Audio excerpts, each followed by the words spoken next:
I am sharing Mr. Warren's profession, which is my 1890s cross-class mill owner, mill worker romance. Ooh, gotta love a mill owner, mill worker.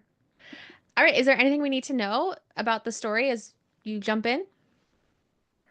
The scene I'm jumping into, how to describe? It takes place at the mill, as one might expect. Awesome. And our heroes are not yet an item, but they're slowly on the path to becoming one. Ooh, love it.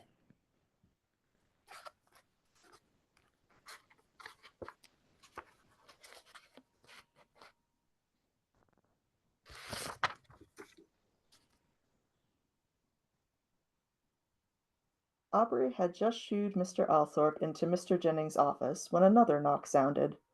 Aubrey went to answer it. Mr. Althorp was already here, and Smith never knocked, so Aubrey assumed it must be one of the floor overseers coming to report.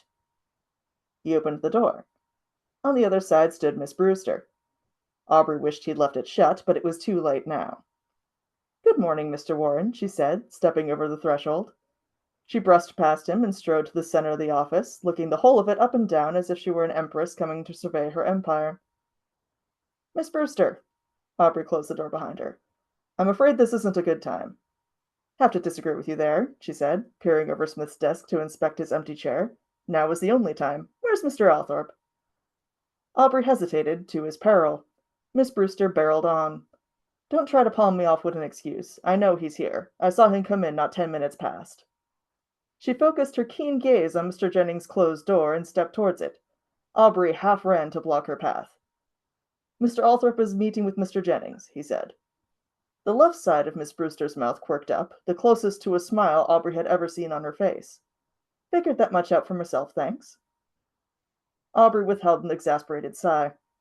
"If you return to your station, I'd be happy to fetch you once they've finished." "And give him a chance to escape? No, thank you." She leaned against the edge of Smith's desk. "I'll just wait here till he's done." Aubrey swallowed. "Miss Brewster, please. Too distracting for you, having a woman in the office? Just keep your hands and eyes to yourself, Mr. Warren, and I'll be quiet as a church mouse." Aubrey refrained from rolling his eyes. If there was one thing she needn't fear from him, though he could hardly admit as much aloud. And true to her word, she kept remarkably still after she crossed her arm and turned her head towards Mr. Jennings' door, with her chin up and eyes unblinking. But regardless of her behavior now, he had to consider the inevitable explosion of her impending contact with Mr. Althorp. The crux of Aubrey's dilemma was this: she wasn't wrong. Rook Mill's wages were the lowest in the city. Its machinery was out of date, much of it in need of repair, if not outright replacement. A deadly accident was only a matter of time. Miss Brewster and her working girls had threatened to walk out 3 times in the last year. Mr. Jennings placated them with breaks, leniency, and the implied threat of a dozen other women happy to step in and take their places. Mr. Rook, with his insatiable craving for profit, cared not for the literal hunger of his workforce. Mr. Althorp, on the other hand. Aubrey tried to derail that train of thought, but it had already left the station and was well under way to its terminus. Compared to his predecessor, Mr. Althorp showed far more interest in managing the mill. Given the chance, it was entirely possible Miss Brewster could win him over with her arguments. Throwing Mr. Althorp into her path would mean the sacrifice of any good impression Aubrey had made on him thus far, but Aubrey couldn't justify never taking the chance. His pathetic desire for the attentions of a handsome gentleman meant nothing in the face of true progress. Aubrey returned to his ledgers and did his best to pretend Miss Brewster wasn't there. His resolve didn't have to hold for long. "Make it so," declared Mr. Althorp as the door swung open and he returned to the main office. Miss Brewster leapt in front of him. "Mr. Althorp," she said, thrusting out her hand before Aubrey could do more than stand up and lurch impotently towards her. "Miss Brewster, Weaver." Mr. Althorp appeared stunned as he took her hand. Mr. Jennings emerged from his office in time to witness the transaction, but too late to prevent it. "How do you—" Mr. Althorp began. "Quite well, thanks," Miss Brewster replied. "Mr. Althorp, are you aware of the earning disparity between male and female mill hands?" Mr. Althorp blinked at her.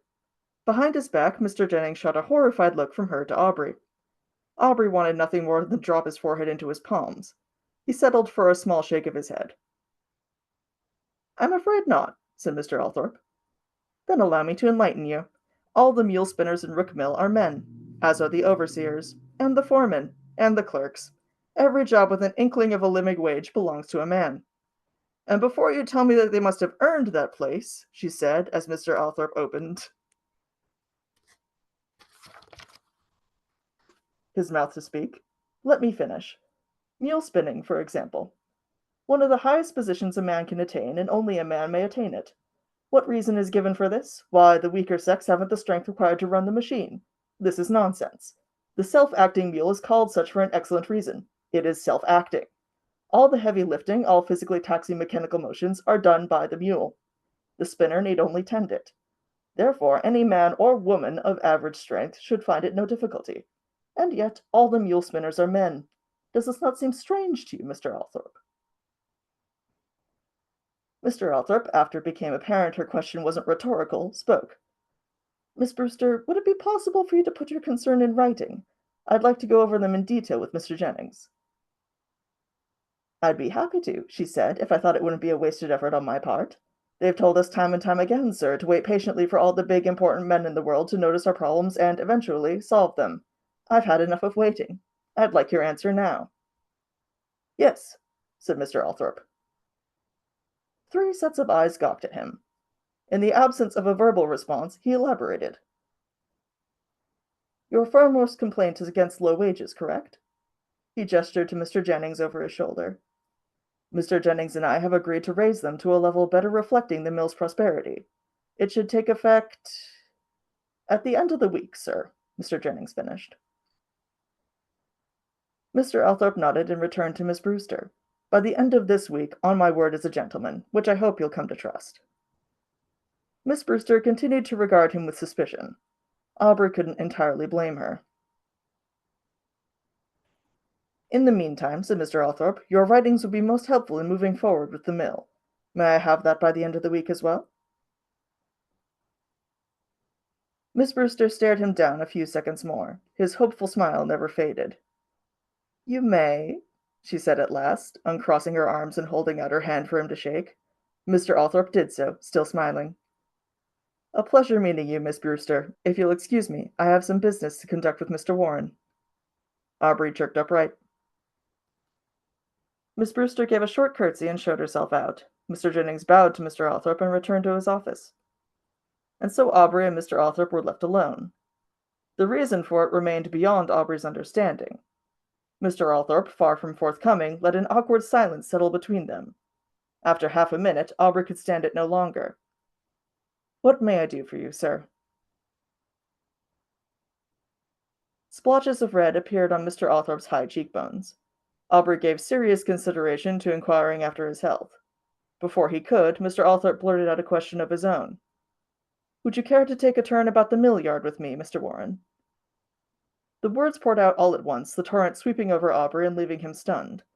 It took a moment for him to collect himself enough to reply. Of course, sir.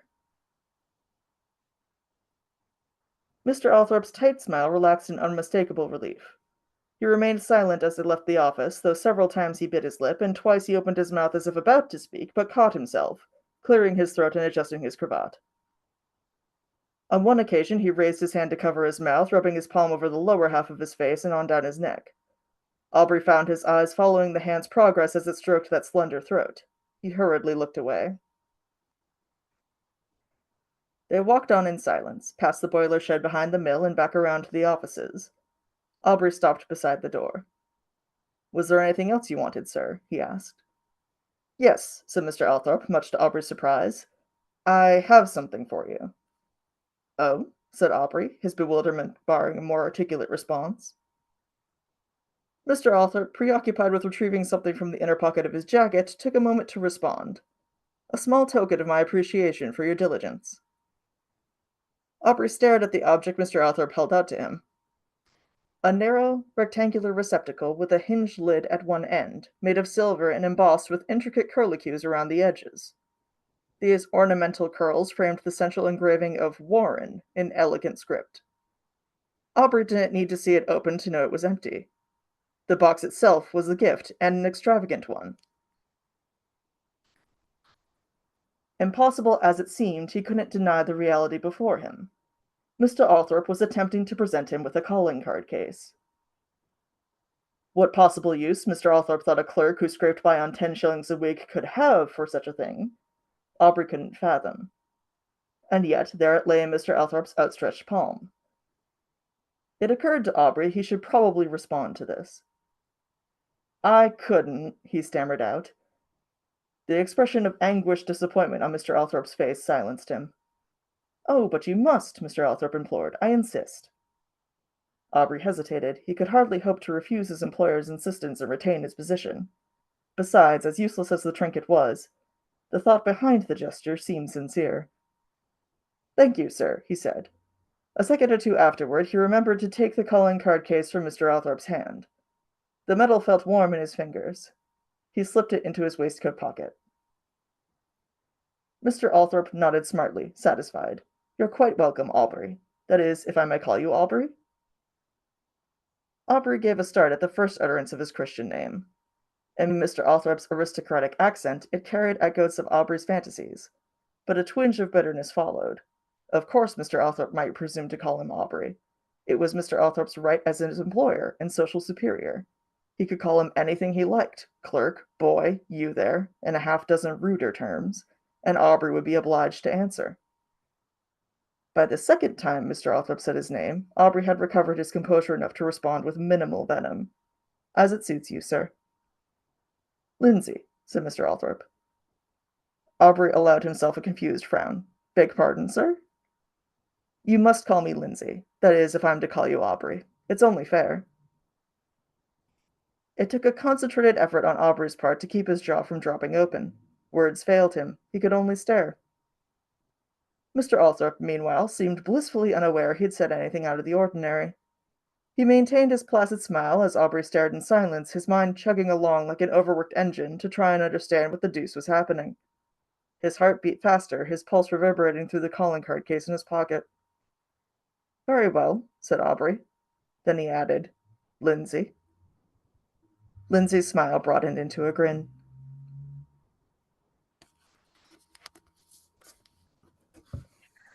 Oh my goodness. I love the microtrope of when in a historical romance the characters finally use their first names. Oh my gosh, I'm so glad that you read that scene for us. It is one of my favorite microtropes as well.